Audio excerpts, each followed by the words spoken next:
오늘 이 줄 새벽에도 하나님의 귀한 은혜가 사는 모든 성도들 가운데 함께 하시기를 주님의 이름으로 간절히 축원을 드립니다.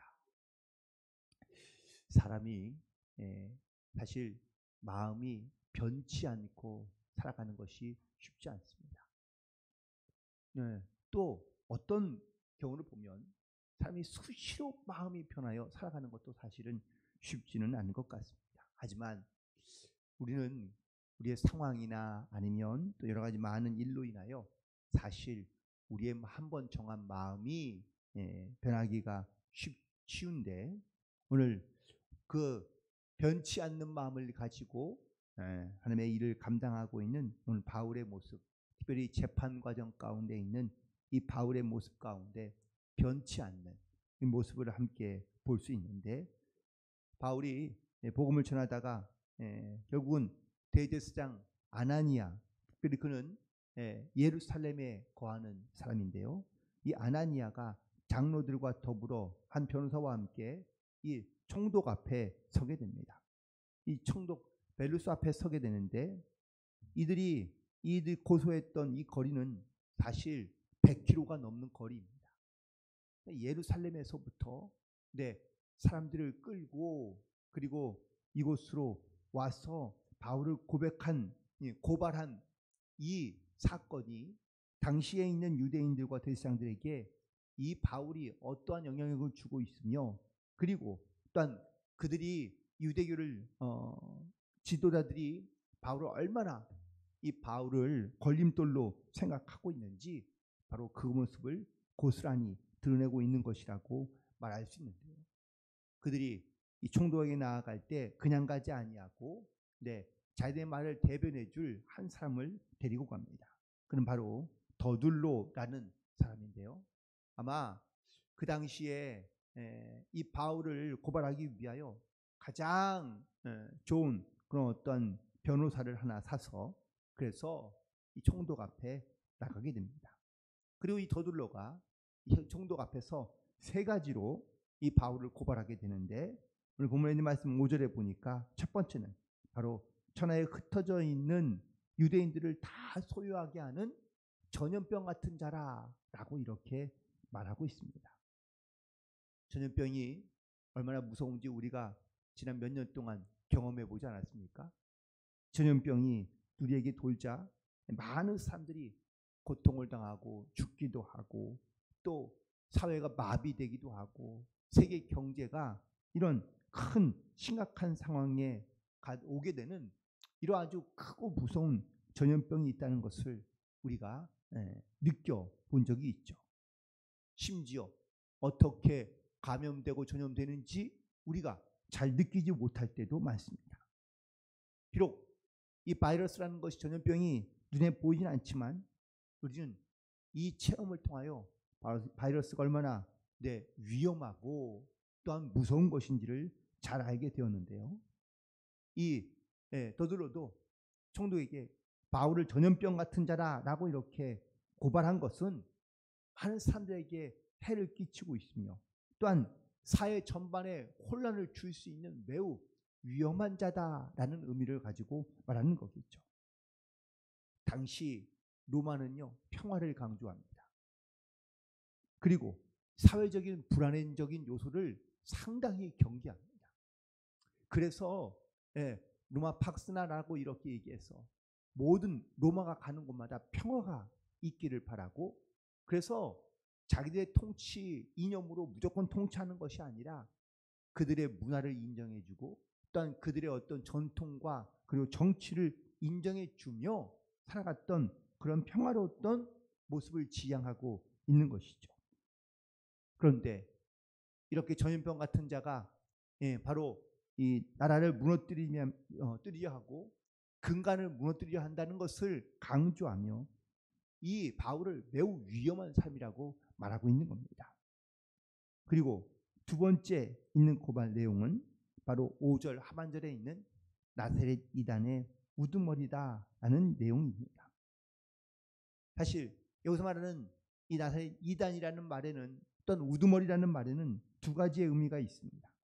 하나는 유대인들의 정통 교리에서 벗어난 그런 이단을 의미하고 있는 것이고, 또한 로마인들에게 불순한 그런 정치적인 그런 폭동을 일으킬 수 있는 그런 우두머리라는 것을 강조하며 반드시 처벌해야만 하는 정치적인 그런 배경을 가지고 있는 사람이라는 것을 강조하고 있는 것이죠. 그리고 세 번째 고발 내용은 바로 6절에 나와 있는데, 바울이 성전을 더럽히게 하려 해서 우리가 잡았다고 말하고 있습니다. 로마는 피지배국의 전통과 문화를 또한 인정해주는 그러한 정치를 하고 있었죠. 그래서 당시에 그 자기들의 문화나 전통을 헤아려 하는 그런 일을 하는 사람에게도 역시 처벌할 수 있는 그런 법을 갖고 있었는데, 나라를 다스리며 또한 그 전통을 지켜가고 있는 이런 바로 유대인의 제사장들과 사두개인들이 바로 이 로마의 권력과 아주 밀접하게 관계를 맺으면서, 그러면서 그들의 권위라든지 아니면 그들의 어떤 명예를 실추하는 일에 대하여 매우 그들은 민감하게 반응하고, 또한 자기들의 전통법으로 또한 율법으로 사람들을 심판했던 그런 문화를 계속해서 갖고 있던 것이죠. 그 중에 하나, 성전을 더럽게 하는 일이 바로 이 바울을 사형에 처할 수 있고 죽일 수 있는 그러한 법에 접촉이 되기 때문에 이 법을 가지고 다시 또 펠릭스에게 말을 하고 있는 겁니다. 결국 이러한 고발의 내용으로 바울은 사실 심판을 받고 재판을 받아 죽을 수밖에 없는 상황입니다. 그런데 오늘 본문에서 보니까 이런 고발만으로 바울을 처벌하지 않고 또다시 바울에게 변론의 기회를 주고 있는 것을 볼 수 있는데, 오늘 본문에서도 바울이 11절부터 자기가 고발한 내용에 대하여 세 가지로 변론하고 있는 것을 볼 수 있습니다. 첫 번째, 바로 유대인에게 전염병과 같은 존재라고 말했던 이러한 문제에 대하여 자기가 예루살렘에 올라간 지 12일밖에 되지 않았으니 이 시간에, 이 기간 동안에 이스라엘 백성들을 선동하는 것이 쉽지 않다, 그리고 불가능하다라는 것을 이야기합니다. 그리고 자기가 예루살렘에 올라간 것은 예배하러 올라간 것이지 어떤 정치적인 의도를 가지고 올라간 것이 아니기 때문에 어떠한 증거도 그들이 제시할 수 없을 거라고 변론합니다. 그리고 두 번째 변론은 14절부터 16절까지 있는 말씀인데, 자기가 나사렛 이단에 이게 우두머리라고 고발한 내용에 대하여 자기는 우두머리가 아닐 뿐더러 자기는 순수하게 하나님을 믿고 있는 사람이라고 이야기합니다.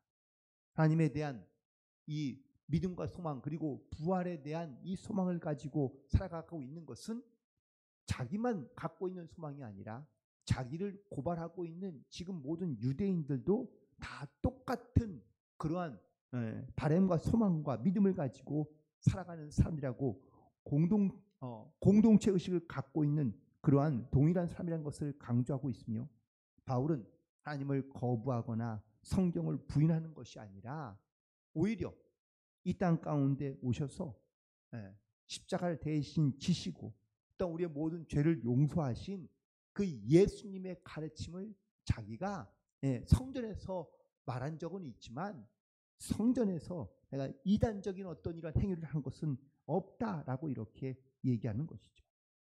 그리고 세 번째, 성전을 더럽히려 한다는 내용에 대하여는 17절부터 18절에서 변론하고 있는데요. 자기가 예루살렘에 올라간 것은 성전에서 예배하려 하는 것이지 성전을 더럽힌 적은 없다고, 소동을 또한 일으킨 적은 없다고 이야기합니다. 만약에 자기가 성전을 더럽히거나 아니면 성전 소동을 일으켰다면 이들 말고도 다른 사람들이 자기를 고발했을 텐데 그 증인도 증거도 없다고 말하면서 혹시라도 그런 증인이 있다면 자기에게 고발했을 것이 분명하기에 지금 이 유대인 지상이 와서 고발하는 것은 다 거짓이라고 이렇게 얘기하고 있는 것이죠. 바울은 이렇게 벨렉스 총독 앞에서 담대하게 이야기합니다. 그런데 그가 이렇게 이 총독 앞에서 담대하게 말할 수 있는 이유는 과연 뭘까요? 만약에 그가 총독을 두려워하거나 아니면 권력자 앞에서 두려워하는 마음을 가졌다면 사실 이렇게 말하기가 쉽지 않습니다. 하지만 바울은 사람 앞에 선 것이 아니라 그가 하나님 앞에 선 것인 것을 믿음으로 고백하고, 그리고 그 하나님의 명령과 말씀을 따라 지금까지 복음을 전하기 위하여 바로 나왔기 때문인 것이죠. 더군다나 주님께서는 제자들에게 말씀하셨습니다. 누가복음 21장 14절부터 15절에 있는 말씀 가운데 보니까 너희는 멸망할 것을 미리 궁리하지 않도록 명심하라. 내가 너희의 모든 대적에 능히 대항하거나 변박할 수 없는 구변과 지혜를 내가 너희에게 주겠다고 말씀하고 있습니다. 즉 주님께서 우리가 어떤 어려움을 당할 때마다, 우리가 특별히 복음을 위하여 고난을 받는다면 하나님께서 우리에게 지혜를 주시고, 또한 우리의 입술에 하나님께서 능력을 주셔서 우리가 또 어떤 어려움과 고난도 그거를 담대하게 이겨낼 수 있는 그런 지혜, 그런 말, 그런 능력과 은사들을 우리 가운데 허락해 주신다는 말씀인 것이죠. 오늘도 우리는 이 복음을 가지고, 또한 이 믿음을 가지고 우리는 세상 가운데 담대하게 나가 이 복음의 증인으로서 살아갈 수 있는 저와 여러분 되기를 간절히 축원을 드립니다. 물론 우리가 복음을 전하며 또한 말씀대로 살아갈 때 분명 어려움도 있고 고난도 있을 수 있습니다. 하지만 우리 가운데 함께 하시고 역사하고 도우시는 성령이 우리 가운데 계시면 우리 가운데 말할 지혜를 주시고, 또한 담대함을 주셔서 우리가 어떠한 영적인 그런 고통과 혹은 또 고난에도 담대한 믿음을 가지고 승리하며 나아갈 수 있는 복된 성도들 되기를 간절히 축원을 드립니다. 특별히 오늘 본문에 있는 말씀 가운데 16절에 있는 말씀을 보니까 이것으로 말미암아 나도 하나님과 사람에 대하여 항상 양심에 꺼리낌이 없기를 힘쓴다라고 고백하고 있습니다. 바울은 사람이 보기에도, 사람 앞에도 그런 자기의 양심에 꺼리낌이 없이 행하지만 무엇보다 하나님 앞에 내 양심에 거리낌이 없는 이런 중심과 마음을 가지고 살아가고 있다는 것을 강조하고 있습니다. 그러므로 우리도 이 바울의 고백처럼 우리가 항상 주님 앞에 이런 마음을 두고 살아갈 수 있어야 될 줄로 믿습니다. 그냥 상황과 환경에 따라, 시대에 따라 변하는 그런 마음이나 믿음이 아니라 변치 않는 믿음, 달라지지 않는 그러한 마음을 가지고 하나님 앞에, 사람 앞에 꺼리낌이 없는 그러한 마음을 가지고 우리가 항상 깨어있어 기도하며 우리가 믿음으로 주님 앞에, 또한 사람 앞에 나아가야 될 줄로 믿습니다. 이런 담대함을 갖고 있는 바울의 모습을 보고 이 벨렉스 총독은 그에게 아내와 함께 찾아와서 그래서 예수의 도가 무엇인지를 묻습니다. 그러나 이 벨렉스의 원래 의도는 무엇일까요? 26절에 있는 말씀에 보니까 바울에게 돈을 받을까 바라는 고로 자주 불러 같이 이야기를 했다라고 기록하고 있습니다. 이 벨렉스는요 매우 상당히 교묘한 사람이요, 그리고 또한 이 물질을 밝히는 사람인 것을 알 수 있죠.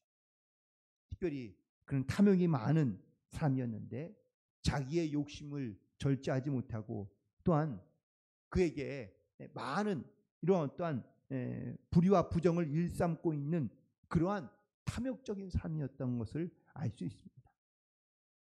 하지만 바울이 이런 벨렉스 앞에서 이렇게 담대함으로 선포할 때 그가 이 바울에 대하여, 말씀에 대하여, 주님 하나님에 대하여 두려운 마음을 갖게 되었고, 이 바울에 대한 결정을 스스로가 하지 않고 다른 사람에게 넘기고 있는 것을 보게 됩니다. 우리는 오늘도 말씀대로 우리가 이 땅 가운데 살아갈 때마다 바울처럼 이런 오해나 아니면 억울한 이러한 상황들을 우리가 맞이할 수 있습니다.